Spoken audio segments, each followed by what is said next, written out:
Hi there, GEOS-627. Welcome back to Hydrogeology Lab.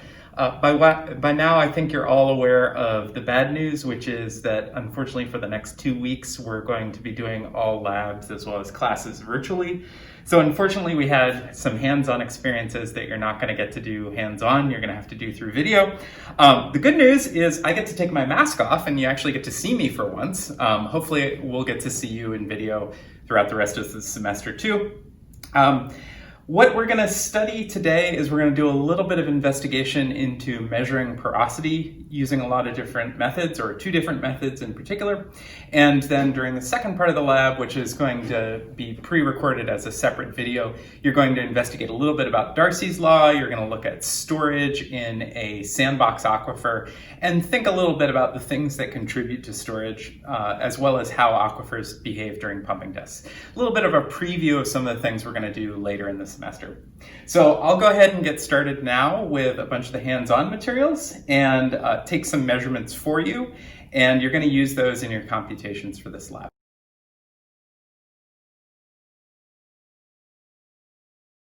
All right, so for the first part of today's lab, what we're going to do is we're going to experiment with measuring porosity or estimating porosity using a variety of different methods and measuring things that we know how to measure, things like mass and weight and volume. And so the first method we're going to use involves the sand that we happen to have right here. So this is a porous media that it would be very hard to measure the individual pores in. And what we're going to do is we're going to use a weight measurement to try to estimate the porosity of this porous media. So I have a few different things with me here. I have this jeweler's scale, this quite accurate jeweler's scale.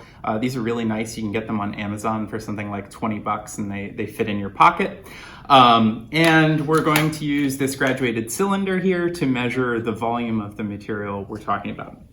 So to start with, what I'm going to do is I'm going to make sure that my scale is calibrated. So I'm going to turn it on, and what we have to do on this one is press the mode button, and what you will see is that we get a chance to calibrate. Then we hit the mode button again, and I happen to have this nice 100-gram weight. I'm going to put it right on top of there.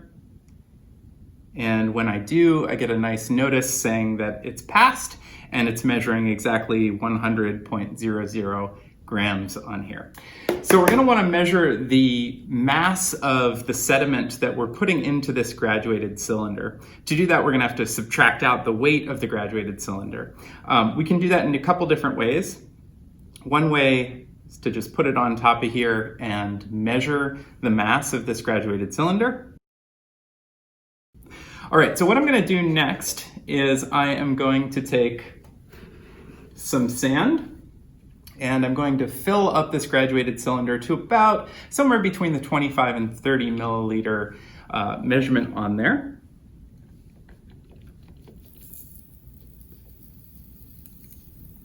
I'm going to tap it down on the surface here to try to get a nice level surface for my sand, and also to get any excess air sorted out of there. So we've got a decently compacted porous media now. And what we can do now is we can put this on our scale as well. And now we can measure the mass of it. So you have 2 measurements now. You have your bulk mass, which is going to be the mass of your grains plus air, and air is essentially weightless in this case. And we're going to have the volume of the bulk, so the volume of the air and the sand. And from that, if you know the grain density of the sand, which is the density just of the quartzish material itself, then you can back out the porosity of this porous media.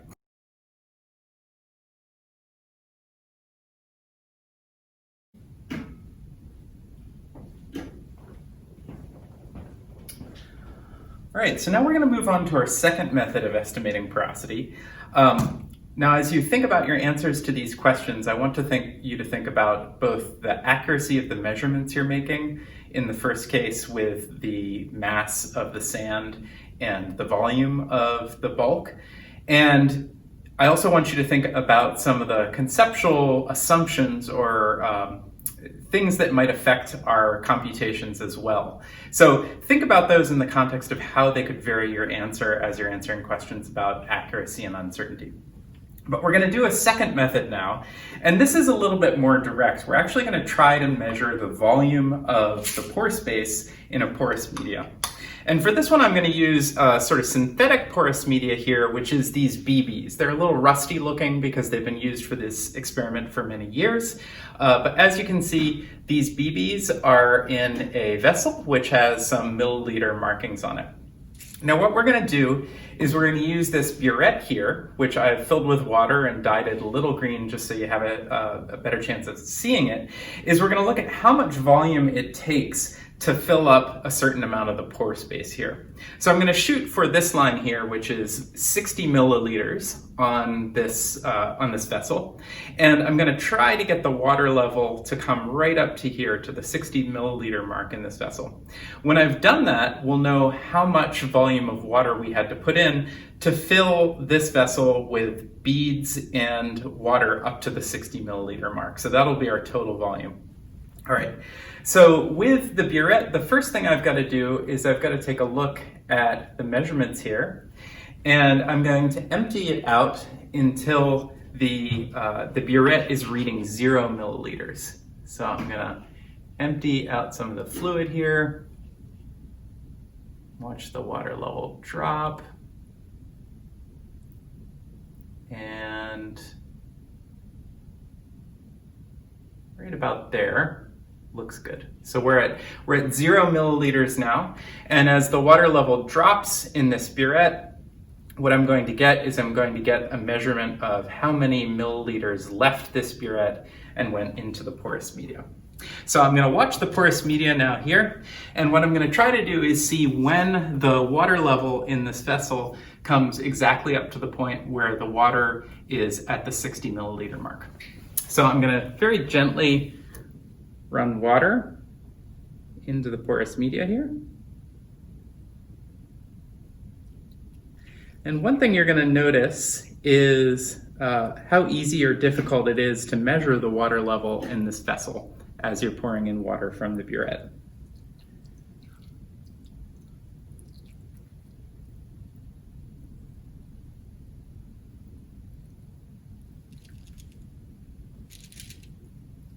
All right, so I think I'm going to stop right about there.